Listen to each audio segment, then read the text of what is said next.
Good morning, Dr. Price. Steve McCulley here from California. Hope you're doing well this weekend. So here goes my presentation, and it is on Frito-Lay Wow Chips, rebranded and reintroduced. I don't know if you remember, I think most people do, back in 1998, Frito-Lay's introduced Wow Chips. They were marketed as a fat-free, but with all the fat taste chip. I've got a video there that links back to some marketing, which I remember. It was definitely marketing the over 30, 40s, and 50s, so you could still eat as a young kid but not gain all the fat.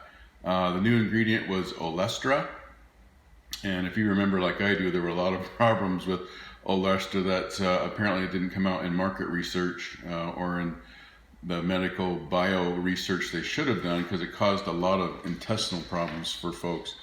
Sales were strong. I think there were 400 million in the first year, but then tanked after problems with Olestra came out.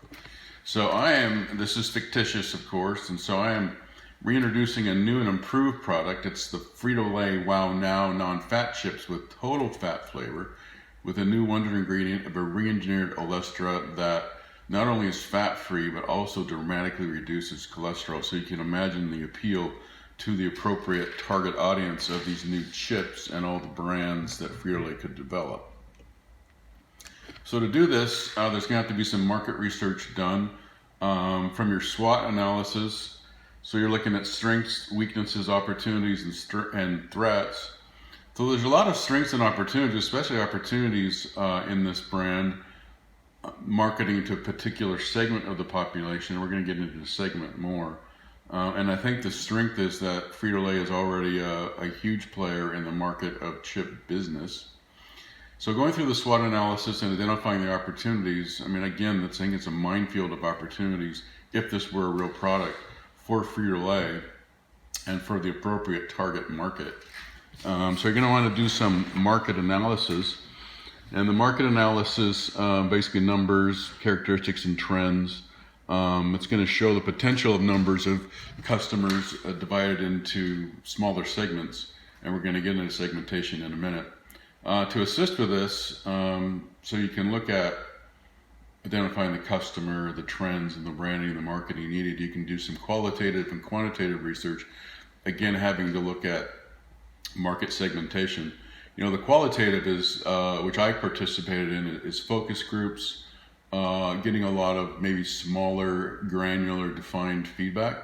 And then of course the quantitative is through surveys and larger numbers, and each other can kind of support the outcomes of the qualitative and the quantitative research.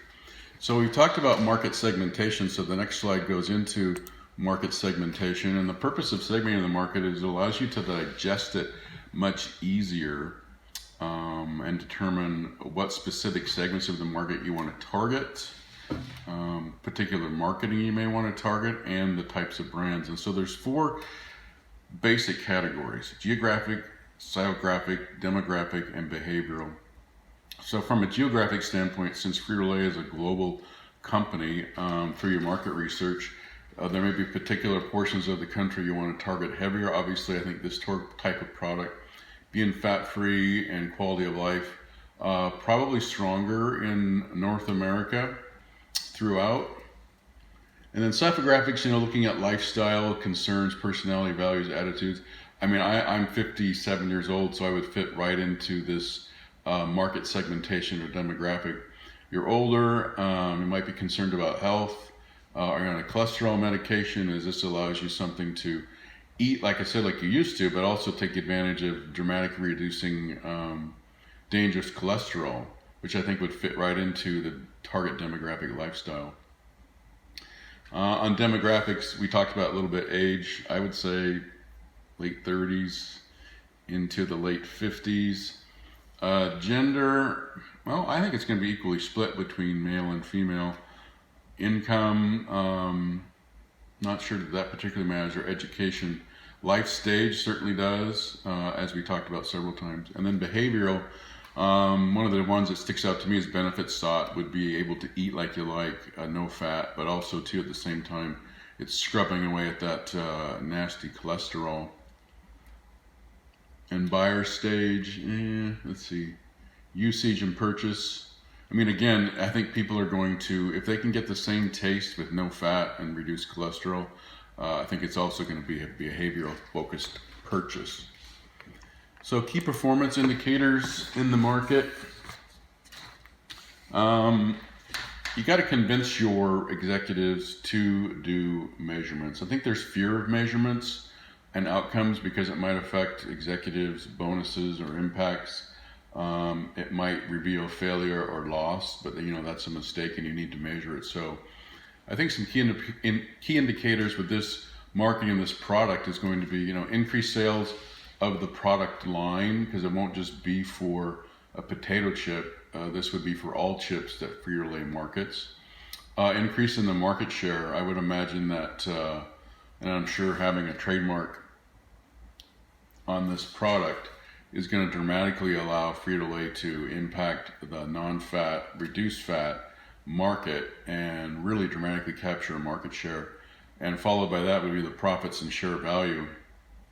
If this were real, I think this type of product not only is going to go to current product lines, but develop new product lines, not just chips, but other types of snacks that Frito-Lay produces, thereby which should have great positive effects on profit, share value, customer loyalty, stockholder, shareholder value, etc.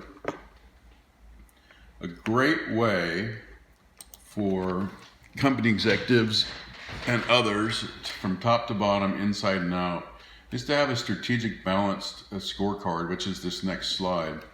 And there's basically four primary categories: financial, customer, internal processes, and organizational processes. And I think with a new product like this, obviously you've got to figure out who the customer is, which I believe that we've already done through our market research and market segmentation. You want to make sure that you have improved customer satisfaction, that they have clarity with the products, and improved market perception. But primarily, in order to focus the customer and the financial, you've got to really look at the internal processes and the organizational processes, and making sure that those are working in concert to support the customer and the financial. Key to the internal processes and organizational processes, which I identified, and we're going to talk about it in a following slide, is the implementation of a corporate-wide enterprise resource planning system, and we'll get into the details of that in a minute. Next up is our corporate governance, and I think the corporate governance is important for the entire company, especially when you're developing a huge launch or new product like this.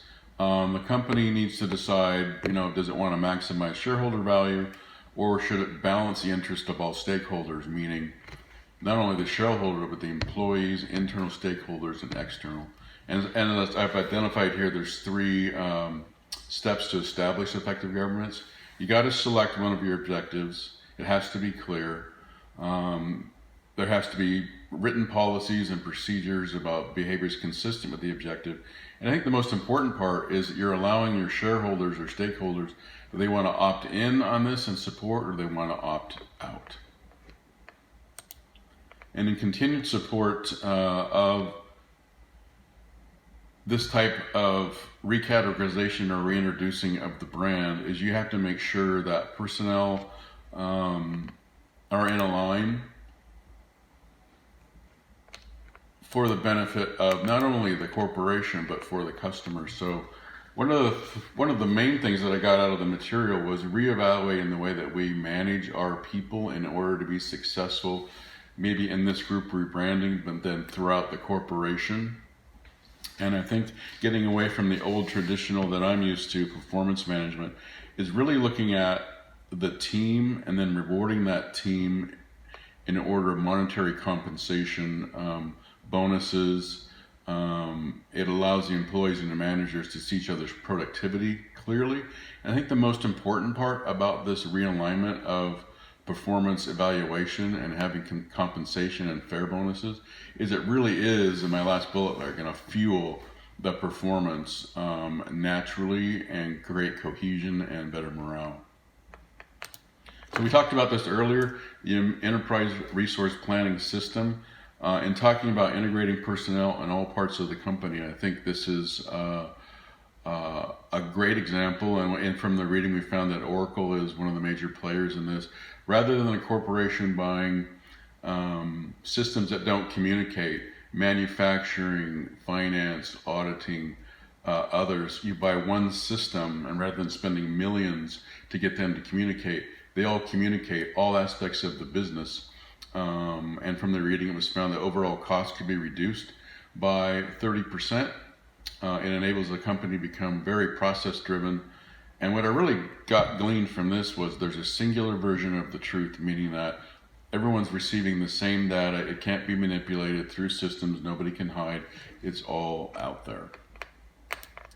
So here we come to the end. What are the projected rebranding outcomes of our new product? Well, it'd be increased sales of all Frito-Lay brands, not only the ones with non-fat and reduced cholesterol, but all brands. New product development, as I said before, not just chips, but all sorts of snacks with this ingredient.